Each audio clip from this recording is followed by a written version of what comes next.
Before we start discussing the trend and issue in the country of Japan, I am Von Harvey Hiron, BHHM 41, Major in Culinary and Kitchen Operation.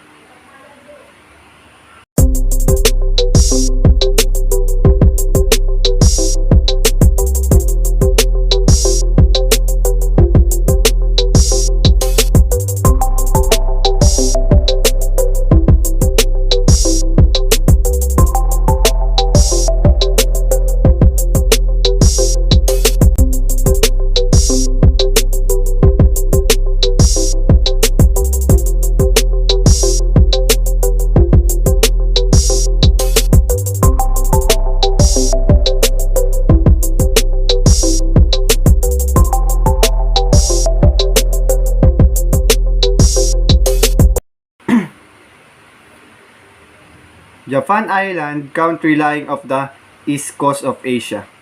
It consists of a great string of islands northwest to southwest arc that stretches for approximately 1,500 miles or equivalent to 2,400 kilometers through the western North Pacific Ocean.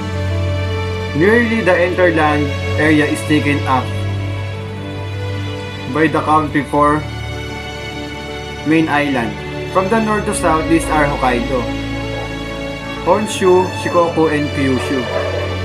Honshu is the largest of the four followed in size by Hokkaido, Kyushu, and Shikoku. In addition, there are numerous smaller islands of major groups of which are the Ryukyu, including the island of Okinawa to the south and west of Kyushu in the Izu, Bonin and Volcano Island to the south and east of central Honshu. The national capital in Japan is Tokyo. In the east central Honshu is one of the world famous populous cities. Japan is famous for natural sites like cherry blossom and Mount Fuji. Cutting edge technology like Japanese cars and bullet trains. Wacky invention like karaoke and vending machine. Cultural values like politeness and punctuality, popular anime and manga, and mouth-watering food like ramen and sushi.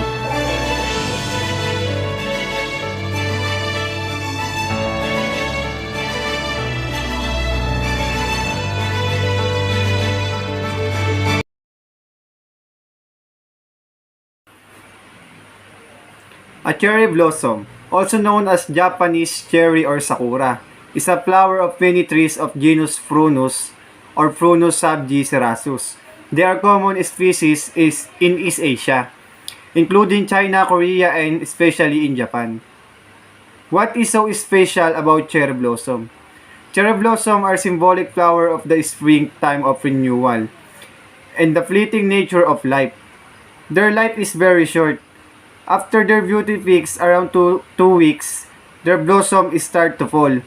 During the season in Japan, people like to have cherry blossom parties with colleges, friends, and family.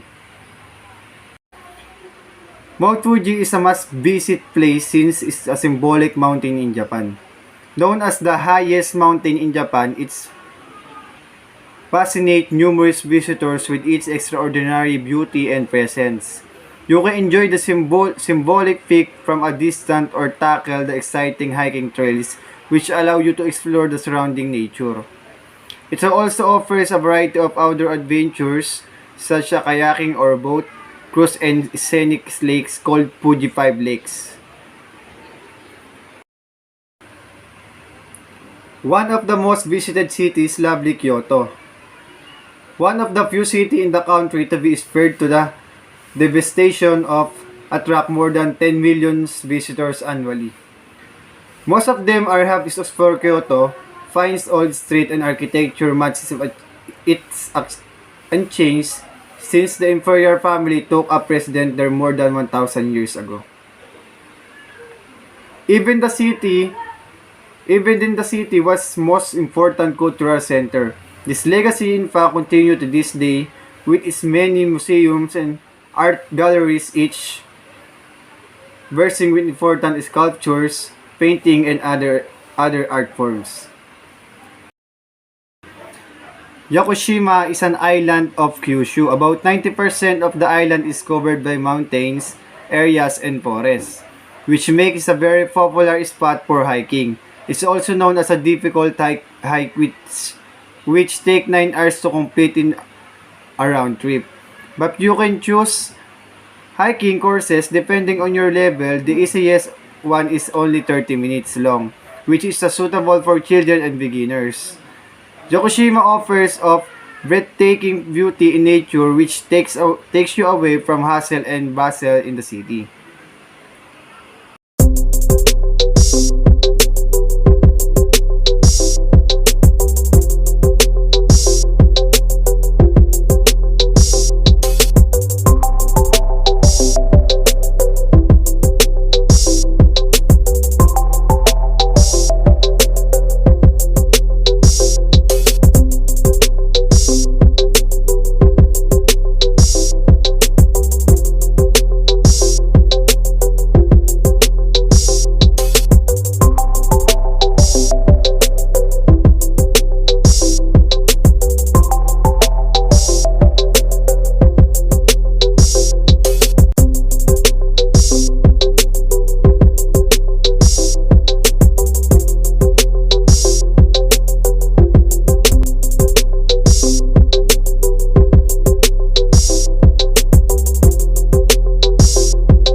This is the trend and issue in tourism in Japan.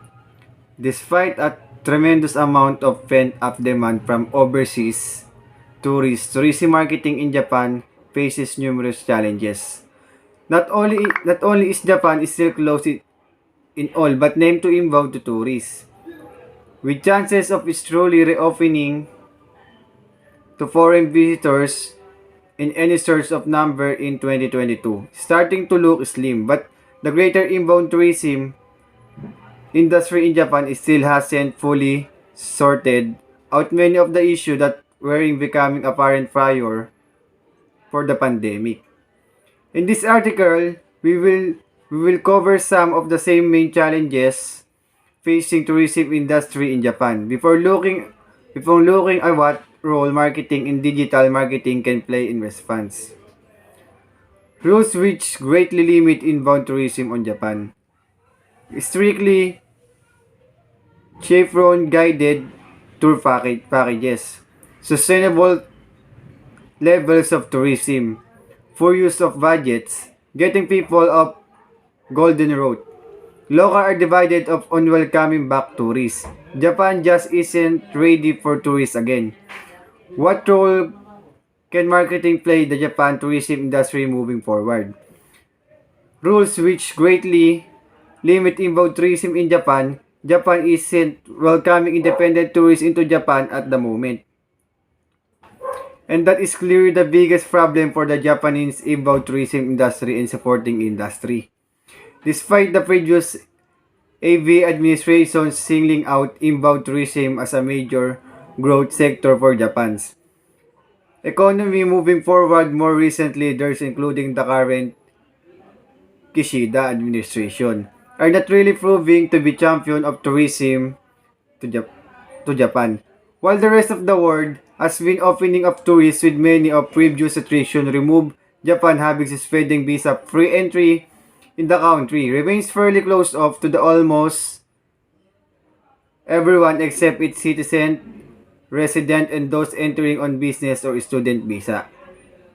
Not only those this put Japan off odds with the rest of G7 compatriots but also prolonging any kind of recovery that tourism industry in Japan that's employed in tourism adjustment industry desperately need. That is our trending issue, tourism in Japan. Thank you.